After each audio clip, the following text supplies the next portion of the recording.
It's one of the only aspects of visual art right now that's not directly threatened by AI, which is crazy Yeah.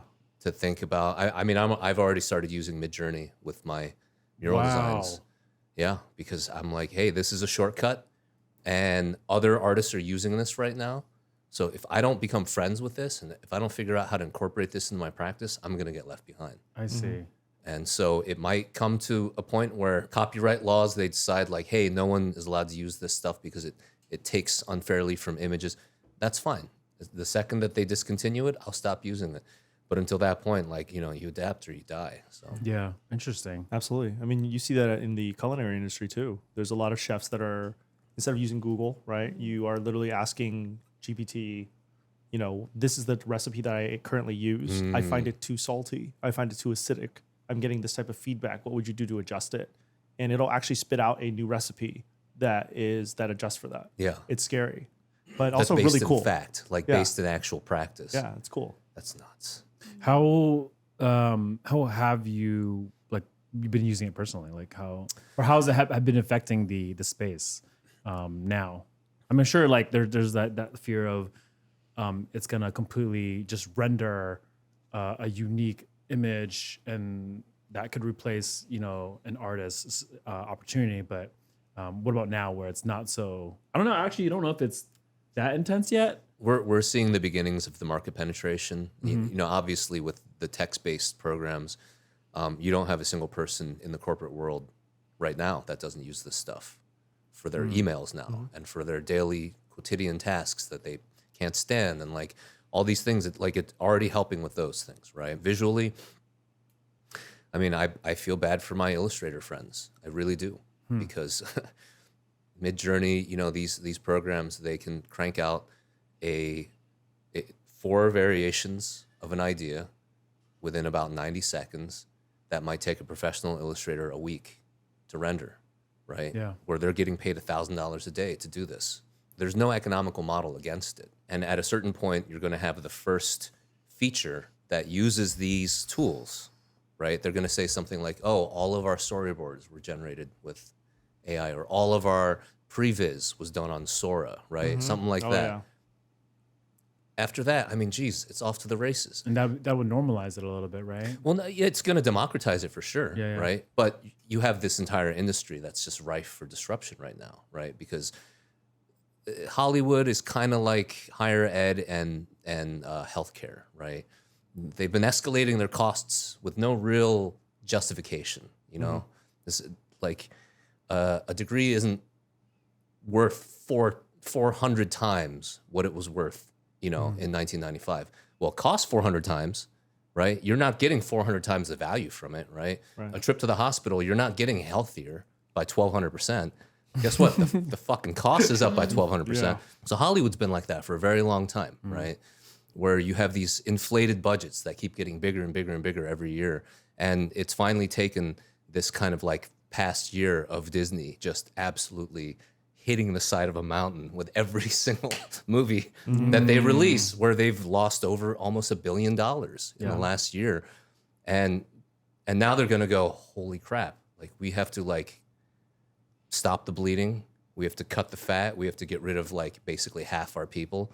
And then what they're going to find is that they're just as effective, because these new tools are so mind-blowingly good, and they circumvent so much of the process. I mean, if you look at these videos now, Oh yeah, Sora, yeah. like, think about what it takes to actually stop and film something. The number of people to just carry lights, right? And to tape off like where you're going to film, and like so many people are involved in that. And now suddenly it's none of them are involved. Yeah. It's So as an artist, how do you navigate through this? Like, it's still a little bit early. Yeah. You can kind of maybe prep for it, I guess. I don't know. I mean, I think I'm probably in the same boat as a lot of artists, where part of me is petrified. Part of me is absolutely despondent, because I can see the long-term effect that this is going to have on the next generation's curiosity about art, because it's tough. It's hard to learn how to draw. You know, it's hard to learn how to play the piano. It's hard to learn a foreign language fluently. Like, there are things that we reward in this lifetime because we understand how hard they are. They're difficult.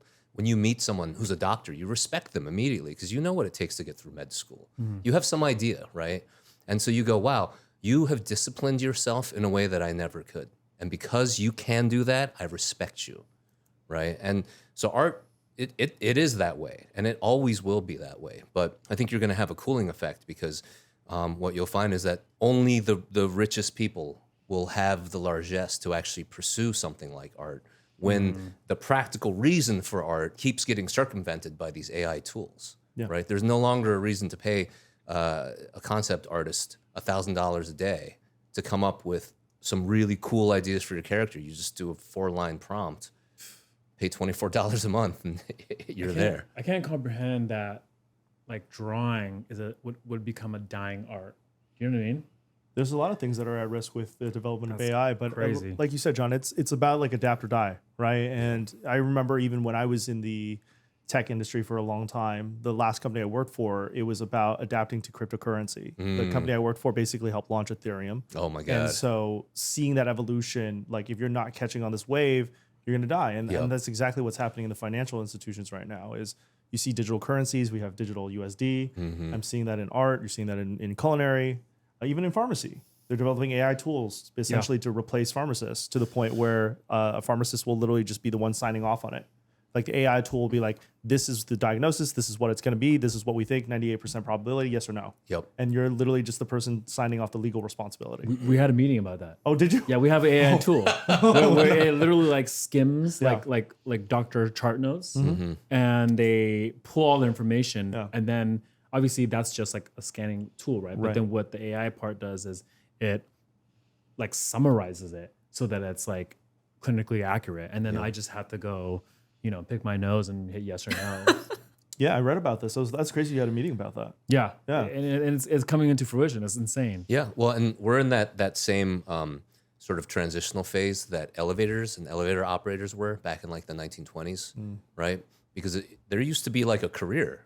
It was an elevator operator, right? So it was a skilled profession because you had to know when to stop and start. You had to like read where the ground was going to get. And like the good elevator operators would stop it exactly so that there was no like raise or lower. The other ones you had to climb out. Yeah, that was a vocation. And then what happened was the elevator operators went on strike. They demanded higher pay. They had these buildings by the balls. Like business literally could not get done. Money could not be made in New York. And so the owners caved and they gave them more money and more benefits and everything like that. And then the second time they strike, they just replace them with new technology. And at the time, they were like, look, people aren't going to want to get into an elevator without a human at the wheel. After a couple of generations, why the fuck would you want a human? Do you know what I mean? Now we don't even question it. We would question if there was a dude standing there with a lever. You'd be like, I'm not getting in there. So I think right now, AI, we're in that weird state where we don't trust it unless a human signs off on it. But it's only a matter of a couple of generations. Oh, yeah, for sure. Where people are like, why would I want a human interfering in this beautiful, seamless, artificial intelligence that's so much faster and less emotional? And